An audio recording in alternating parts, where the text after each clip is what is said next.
It is a big day. Welcome to the 100th episode of our podcast, Lead the Future, an unedited, honest podcast to change the conversation and create the future. I'm Arjan Visser, human-centered futurist and your host, and join me as I chat with my good friend Benj Street about authentic leadership transformation. Benj is an entrepreneur, an innovation accelerator. He's a leader who creates experiences and asks bold questions to shape businesses that make space for leaders to step up into their full identity and stretch the vision of what is possible. Thank you, Benj, for making time for this 100th episode of our podcast. I was really eager to get you on this podcast. It worked.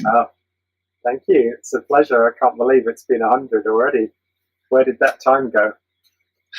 It took a while. Well done for keeping producing them.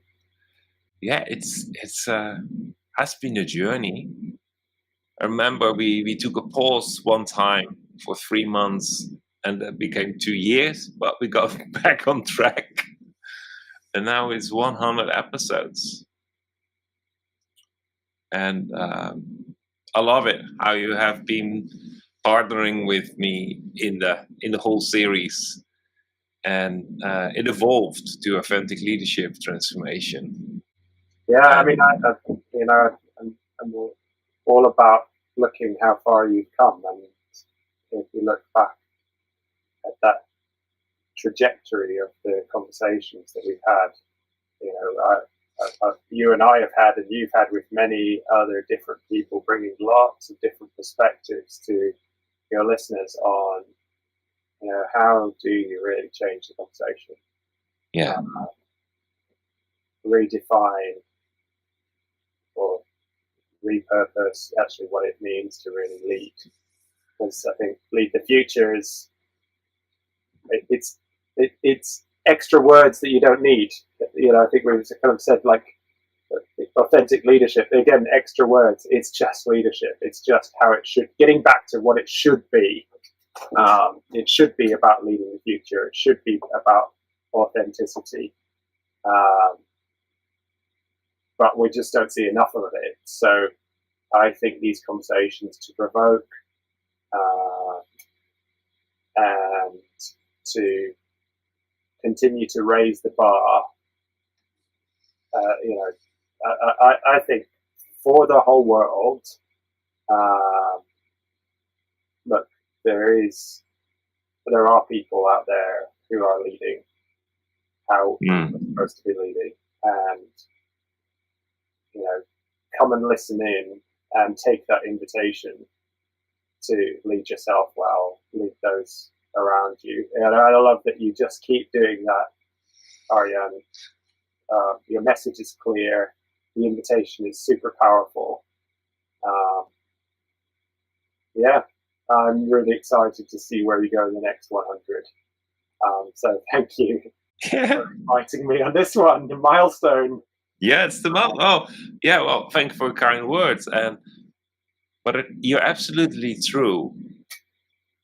The word leadership should say enough, but we are still unpacking that word with all the elements, facets, attributes that are part of it, and finding out that so much around us is not in line with that yet.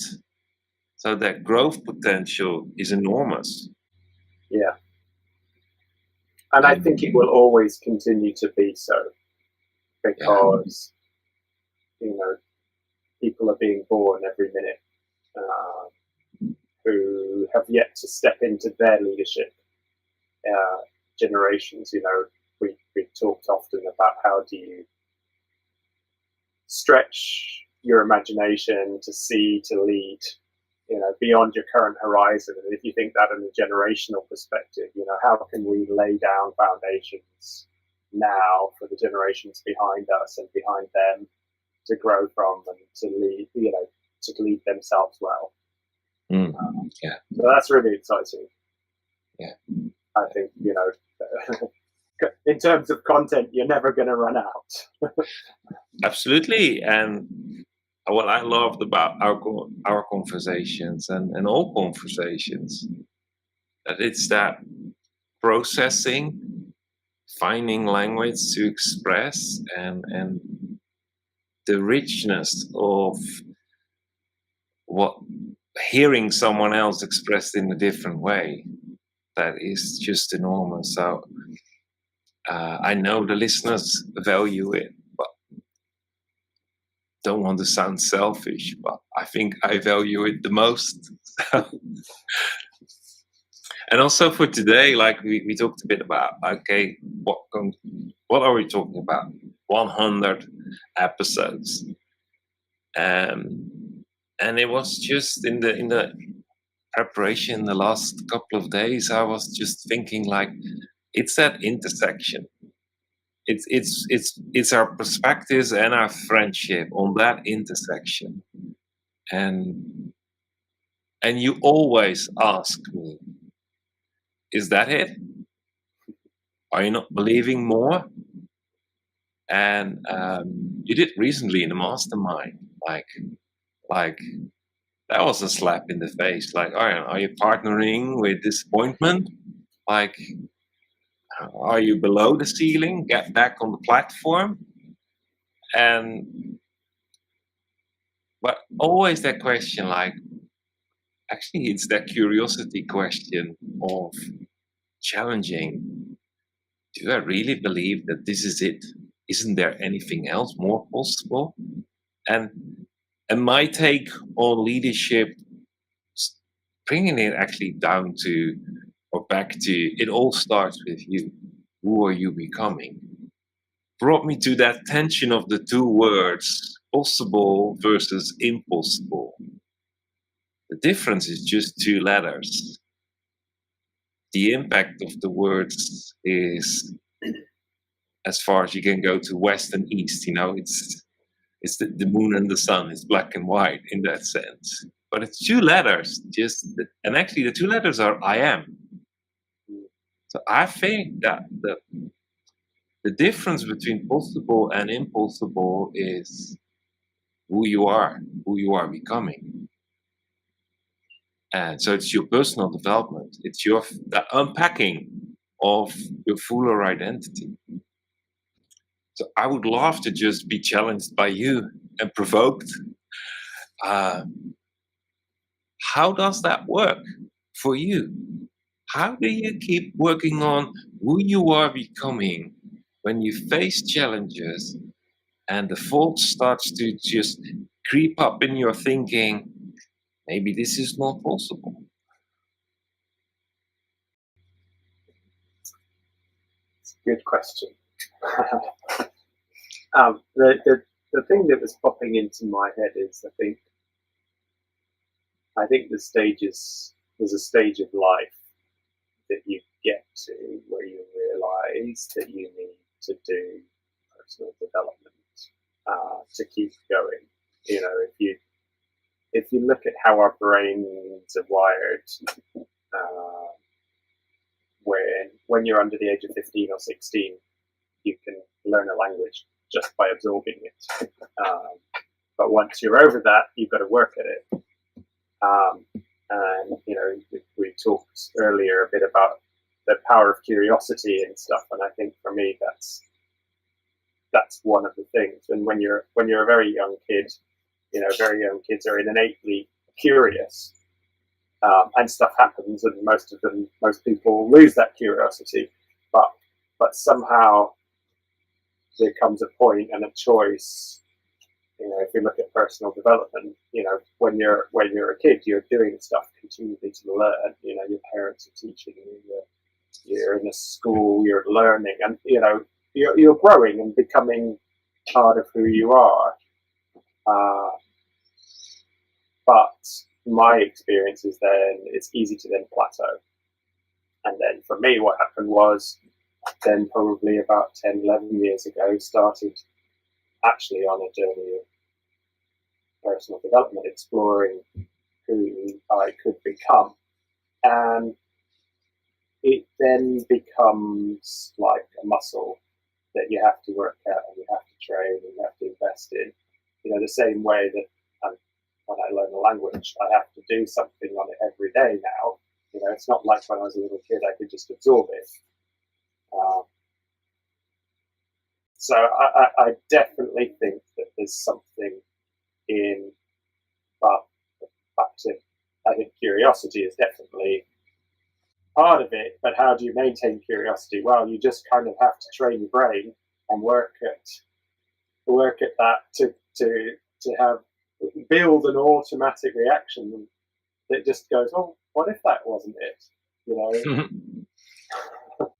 But in a way, like it's not. I think it's not that because we are older, we have to practice it on a daily basis versus when we were younger.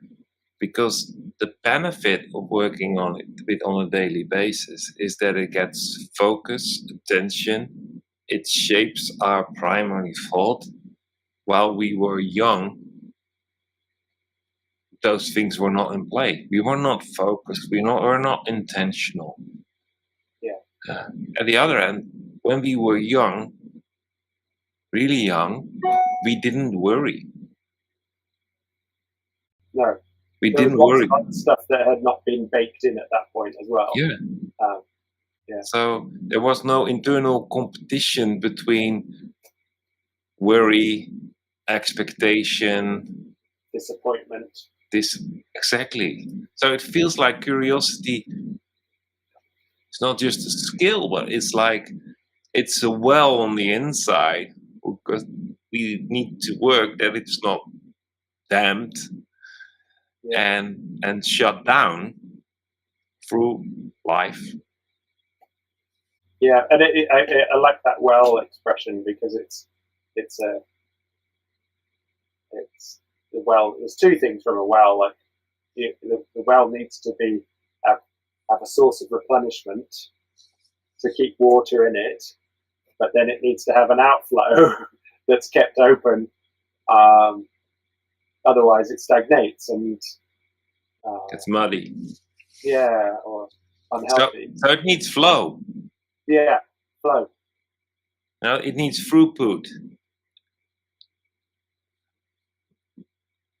which means that it's not just curiosity and focus as a brain gym, but it's part of daily life. Yeah. It's part of what you change, transform from input to output.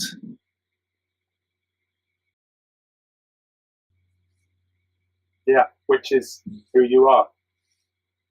Which is who you are. Yeah, that's the active verb of being. Who you're becoming. Yeah, it's not static. It's keeping momentum, and yeah, go on. Well, and I think also safeguarding. Like we worry about things, which in some places is okay. That worry of there, I would nearly say there's a positive worry. You invest in your people like you invest in your kids, and you have hope that they are equipped more than enough to make the right choice. But there is that anticipation for them to choose the right thing that is wrapped around in some kind of worry as well. But there is also the worry that is nurtured not from the well, but thrown from the outside. And just thinking about the word self-sabotage, I had to learn a long time ago that I could easily get physically really unfit, sick, when I was partnering with the thought of what if this is the wrong thing, while it was all adventure and excitement.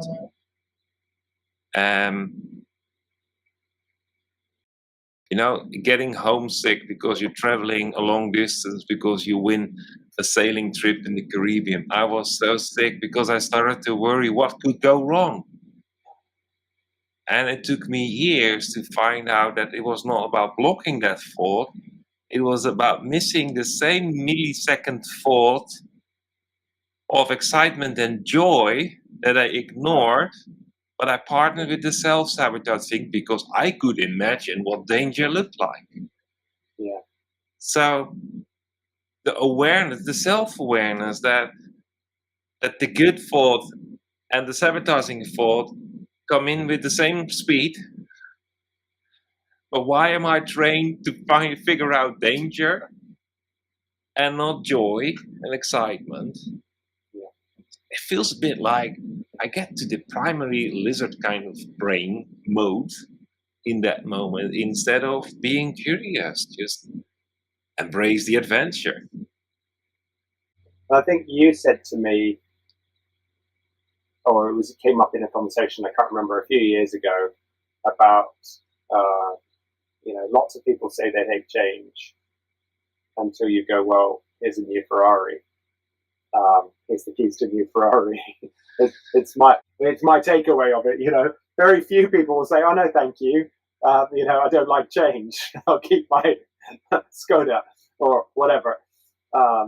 Insert other rubbish car that you don't like. Skodas are quite good now, so probably not a great example. But Trabant. Well, just take the Skoda. The Skoda, why do I need to upgrade it? It's a functional car, nothing wrong with it. Yeah. Till someone gives you the car the keys from another car and say, without strings attached, let's swap it. Yeah. Then we embrace change. Yeah.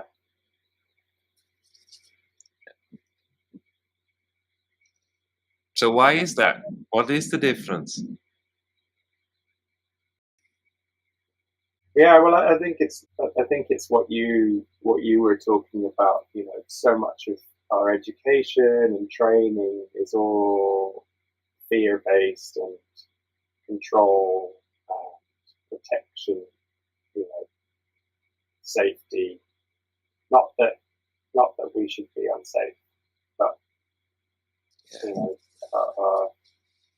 our medical system, our economic system, our education system.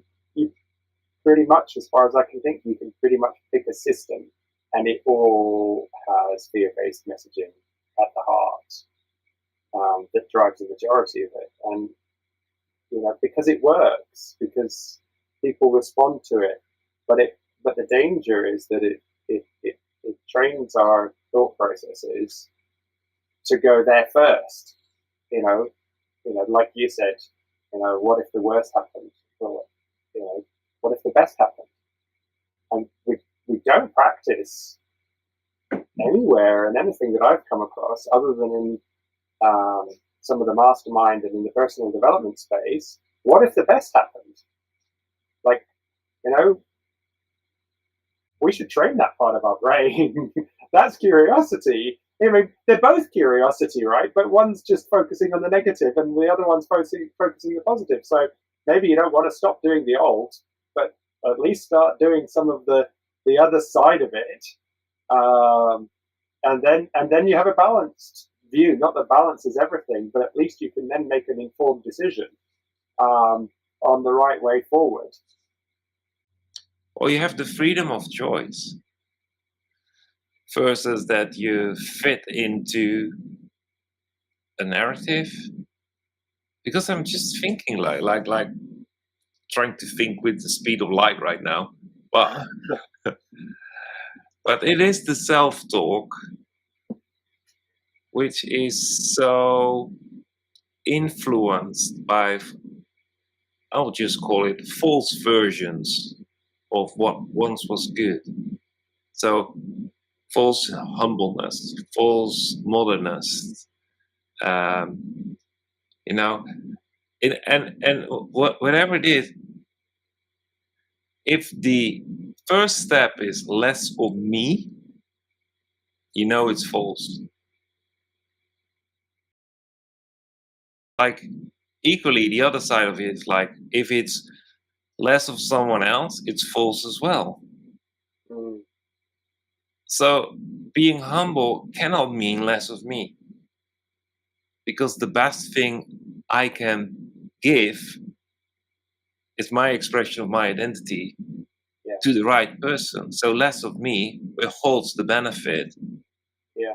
So the world is missing out, and I'm not stepping into who I am created to be. So the element of sacrifice, it's interesting that the element of sacrifice is always connected to an overarching narrative. I think the picture that comes to my mind, following on from your well picture, actually, so often in in lots of circles,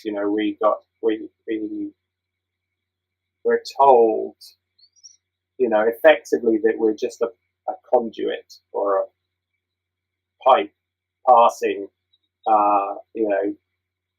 life from one side to the other. Things flow through us, um, and that we're nothing. Yeah. But that's not right. Effectively, we're transformative. So everything that passes through us is transformed on its way out the other side, and therefore we 100% need to be fully us to do that transformation on everything that we learn and everything that we gather and all the relationships that we have, and transform them for the people that we lead. So that and linking back to that, that's true flow. So true flow is not just passing through; it's transformative flow, or flow of transformation, I think. I like that picture. I like that a lot, because it's not about the circumstances that influence us. It's about the circumstances that we influence. So, and we influence through that transformative power. So things go through us, flow through us, and we enrich it, we make it, we influence it, we impact. When we It then brings to bear innovation, creativity, creation, health, life, growth, because of the transformation that we bring on the circumstances that we absorb, that we're part of, that we're in, and if you look at it, when you see how it doesn't work, and some people are in spaces and they bring about this huge negative transformation because they haven't figured out really who they should be and worked on that and who they're called to be. Yeah. And they suck up stuff and muddy the waters for everybody around them.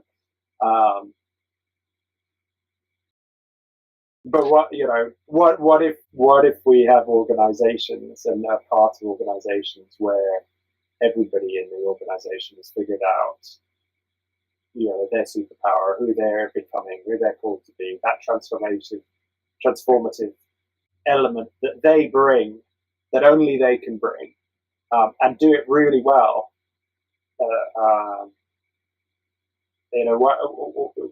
How does that body of people then become multiplied in its transformative power even more than just the sum of the individuals? That's the what if imagination that really excites me. Well, if you take that well and that flow, the transformative nature of being human, where it flows through us, then organizations as a body of people are like an enormous transformative power, because every human in it is a catalyst, is an agent, is a change maker, and then the organization is like a huge water filter instead of just me, because now it flows through the whole organization, and the whole organization is that transformative power of more than the sums of the individual transformative powers of people. Exactly. But it all starts with, do I really believe that I make the difference between what is currently possible versus what seems to be impossible, but is soon gonna be possible because I step up, I develop, I focus, I live with intention, block thoughts, accelerate other thoughts, because I want to be that transformative gift Yeah. to my surrounding.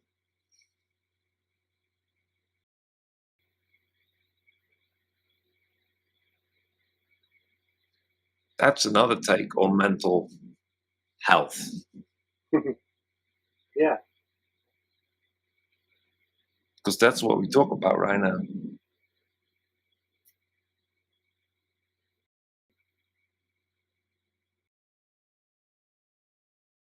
Then it makes sense that people say, I need to feel that I'm seen, heard, and empowered. I need that because that cultivates an environment around me that keeps me standing in what I think, how I act, who I am becoming, resulting into a contribution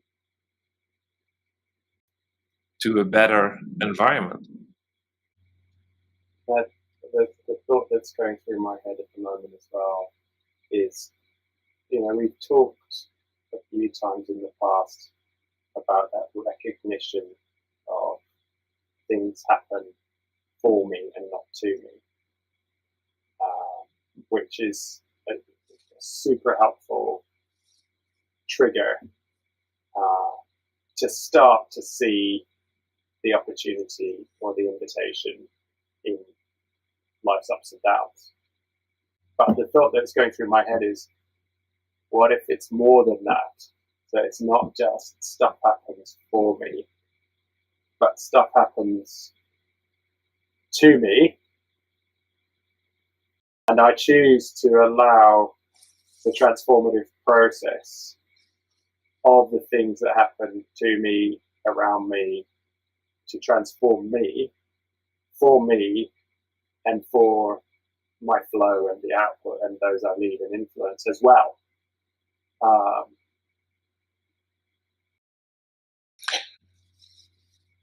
Yeah, well, that fuller identity, it's already a huge transition to see life happening and the future happening for me. Next step could be that the future is created by me, all the way to your full identity. I am future. I am my gift to the world, to those who I'm called to lead, influence, impact, who benefit from me being me. I create their future. So on top of that, they can create the future for someone else. It's that human relational dynamic of I receive a gift to you, while someone else receives and gives to me, and everyone wins, and everyone creates, and everyone serves. That mutuality becomes organic and natural in its flow. And we see it around us, but we also see that there's no place for people that have a span of control versus a sphere of influence. I think that's more than one podcast in itself to talk about the difference between those two things. Yeah, I love it. So, what are the three takeaways from this 100th episode of our podcast? What are the three? Only three we take with us.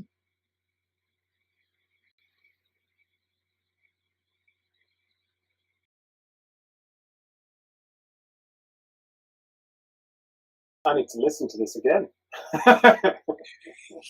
Is that one of the three? Reflection, I call it. Reflection. I definitely think that that we're called to transform, create, lead in doing so, and that we're not just there to be passive conduits of life, but we're called to that the picture of the well and us, our place in the pipeline of life is not just as a piece of pipe, but is a specifically designed transformative element along the way.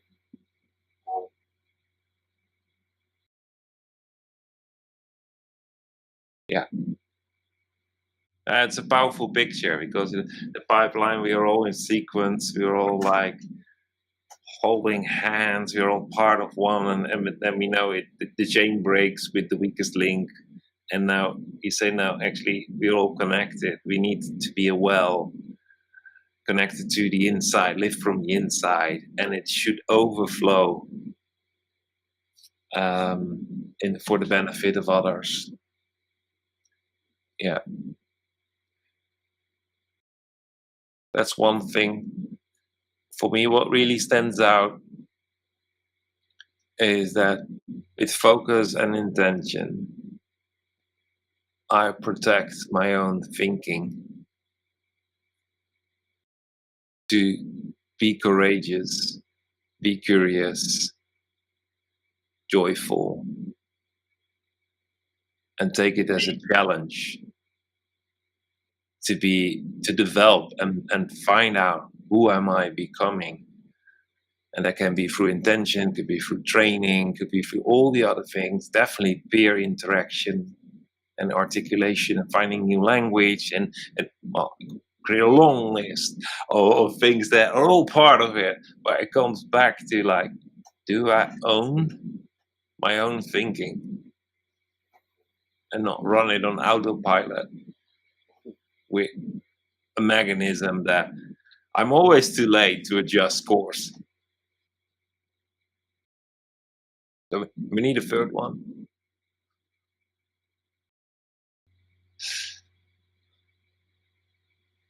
Well, I think the thing you threw in about the difference between possible and impossible is I am, and just remembering, it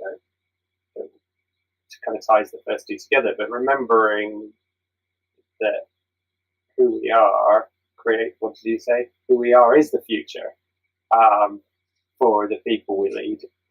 I like that picture. Yeah. Who we are and who we are becoming